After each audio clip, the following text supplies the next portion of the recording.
إن الحمد لله نحمده ونستعينه ونستغفره ونؤمن به ونتوكل عليه ونعوذ بالله من شرور أنفسنا ومن سيئات أعمالنا من يهده الله فلا مضل له ومن يضلله فلا هادي له ونشهد أن لا إله إلا الله وحده لا شريك له ونشهد أن سيدنا ونبينا ومولانا محمدا عبده ورسوله أرسله الله تعالى إلى كافة الناس بشيرا ونذيرا أما بعد فإن أصدق الحديث كتاب الله وخير الهدي هدي محمد صلى الله عليه وسلم وشر الأمور محدثاتها وكل محدثة بدعة وكل بدعة ضلالة وكل ضلالة في النار.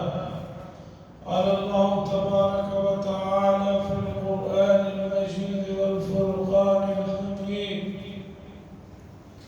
يا أيها الذين آمنوا اتقوا الله حق تقاته ولا تموتن إلا وأنتم مسلمون.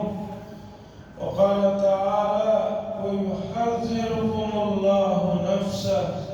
وقال تعالى: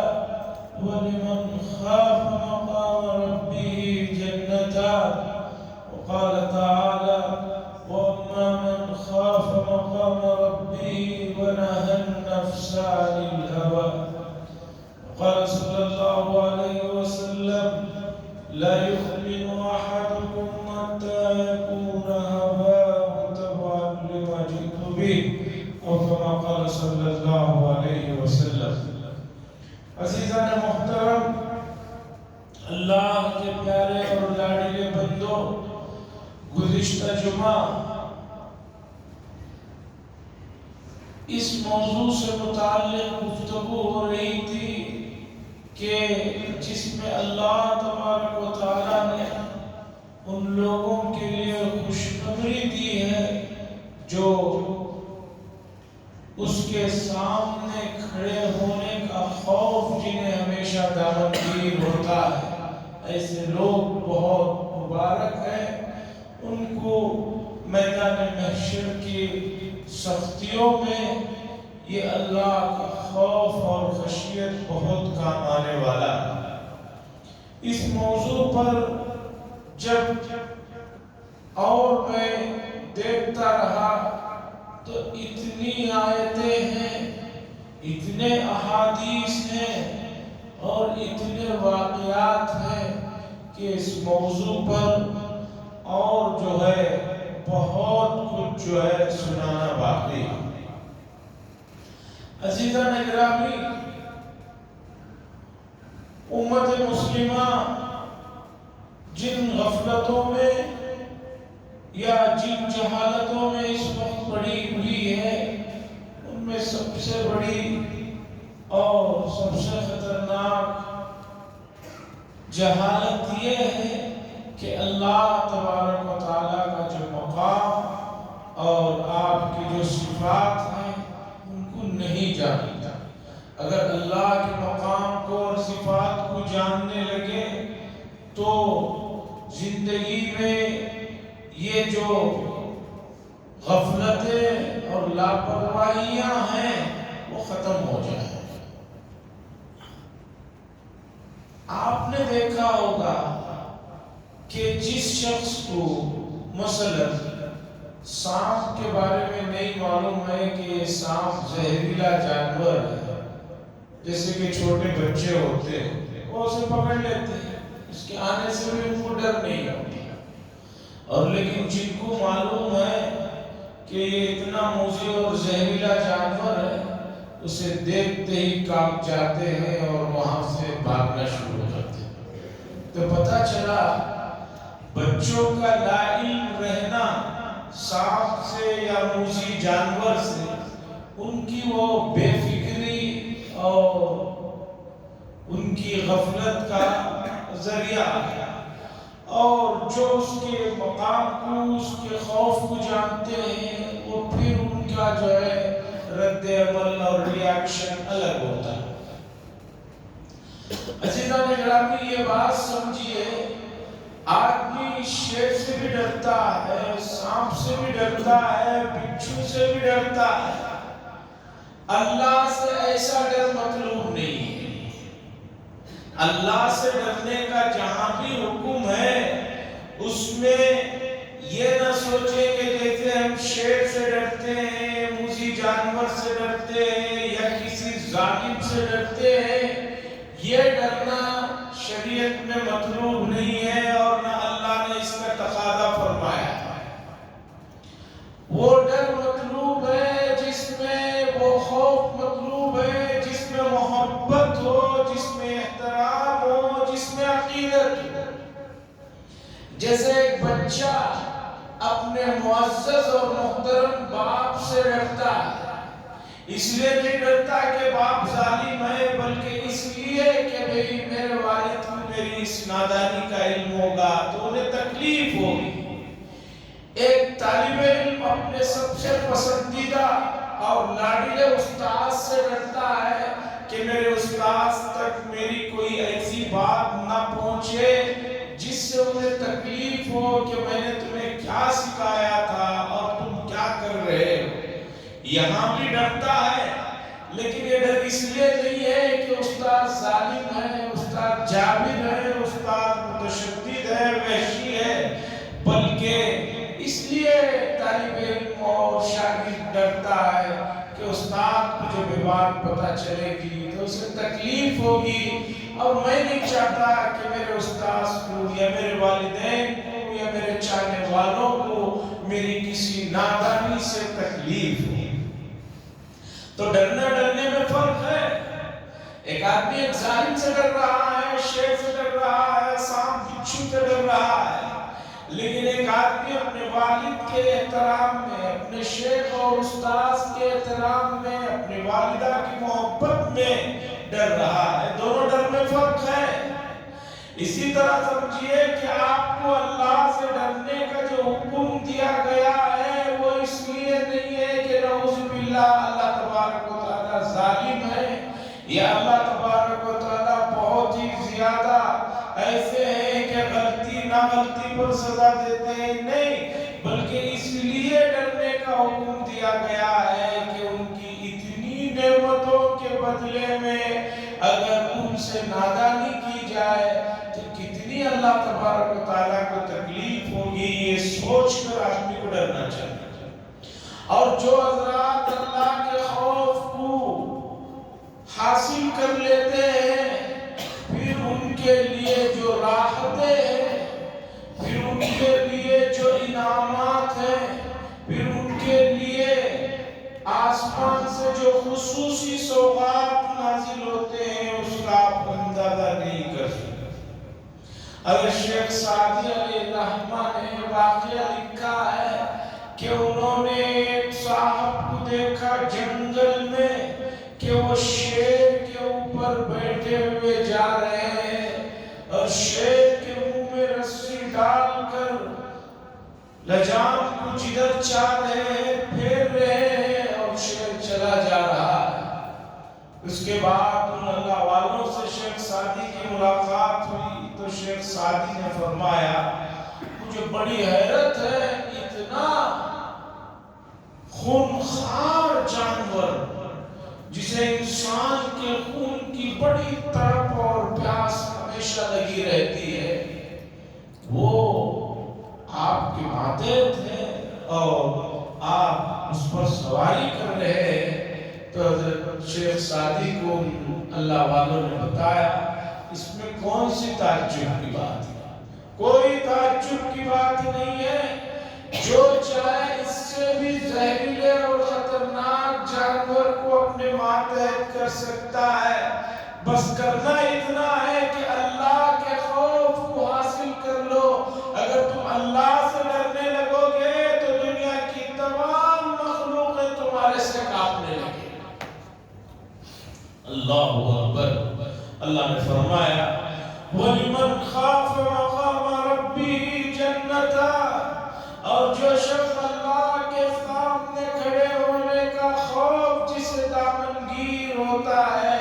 اللہ تعالیٰ اسے 2 جنتیں عطا فرماتا ہے. عزیزان گرامی، اللہ نے فرمایا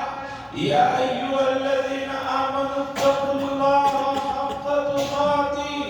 اے ایمان والو اللہ سے ڈرو جیسے کہ اس سے ڈرنے کا حق ہے. ولا تموتن الا وانتم مسلمون، اور نہ مرو اس حال میں کہ تم فرما برداروں میں سے رہو. مفسرین نے لکھا ہے جو شخص تقوی اختیار کرتا ہے، جس شخص کو اللہ کے خوف کی نعمت میسر ہوتی ہے، اس کے لیے اس کا آخری وقت بہت آسان ہوتا ہے.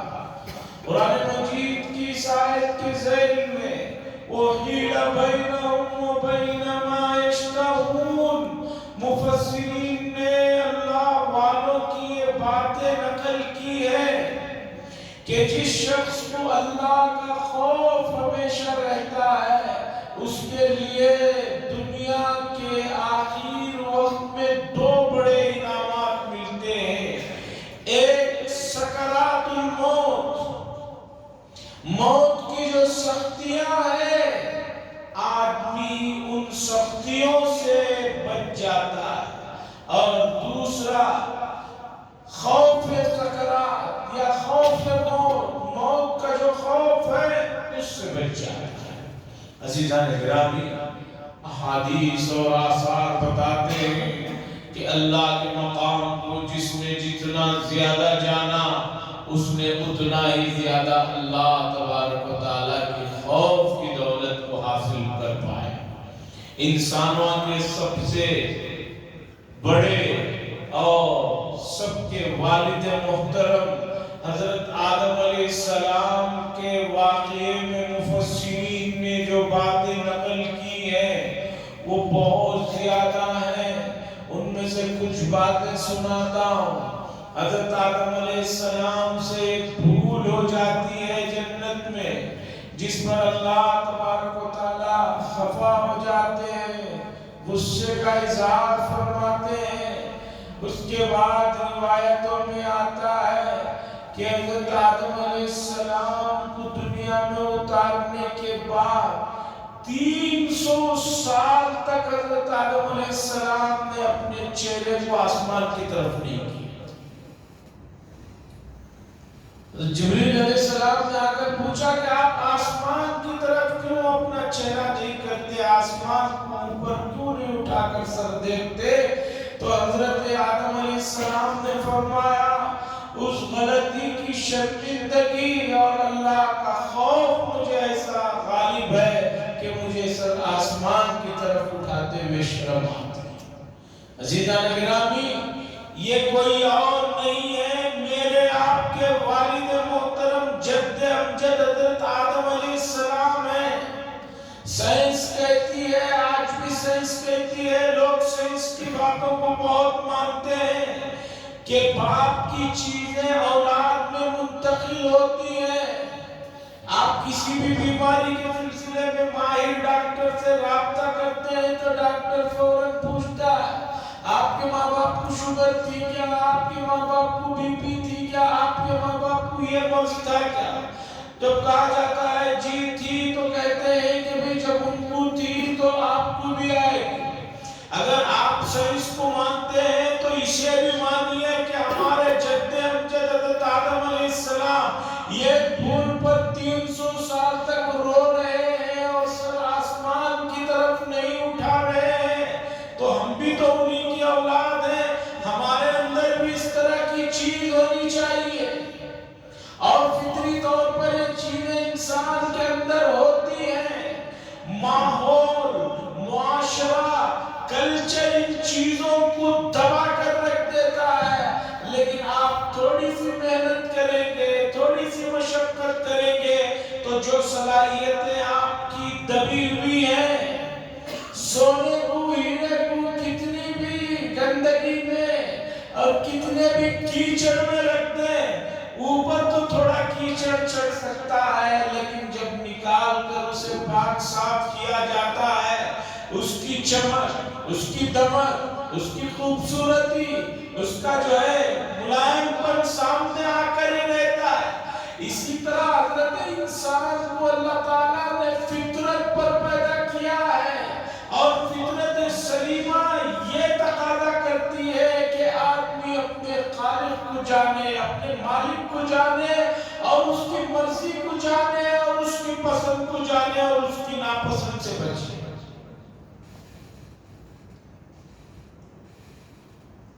300 سال تک حضرت آدم علیہ السلام کے سلسلے میں روایتیں ہیں کہ ایک دھول کا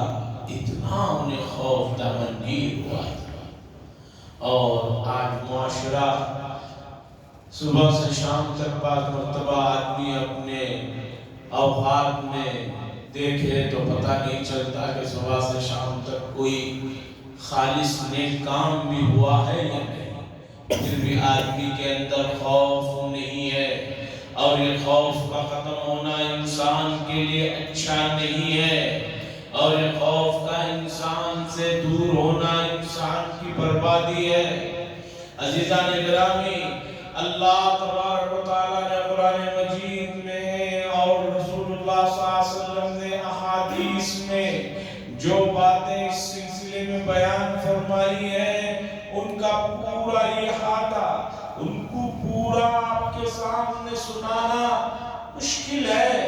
لیکن جتنی باتیں سنائی جا رہی ہیں آپ اس پر توجہ دیجئے۔ اللہ فرماتے ہیں، یا ایھا الذین آمنوا اتقوا اللہ ولتنظر نفس ما قدمت لغد۔ اے ایمان والو، اللہ سے ڈرو، اور ہر ایک آدمی کو چاہیے کہ وہ دیکھے کہ اس نے آنے والے کل کے لیے کیا تیاری کر رکھی ہے۔ موت سے بڑی کوئی حقیقت نہیں ہے، یہ اکلوتی حقیقت ہے کہ جس میں کسی کو کوئی اشکال نہیں، کسی کو کوئی اس میں اختلاف نہیں، اور اس سے کسی کو مفر نہیں۔ تو وَحِيلَ بَيْنَهُمْ وَبَيْنَ مَا يَشْتَهُونَ کے ذیل میں حضرت حسن بصری رحمۃ اللہ علیہ نے ارشاد فرمایا، جو آدمی اللہ کے خوف اور خشیت کو اپناتا ہے، اللہ تعالیٰ سکرات الموت سے اسے نجات عطا فرماتا ہے۔ اور سکرات الموت ایسی حقیقت ہے کہ وہاں پر دنیا کا کوئی بھی آدمی اس آدمی کو اس تکلیف سے نہیں بچا سکتا۔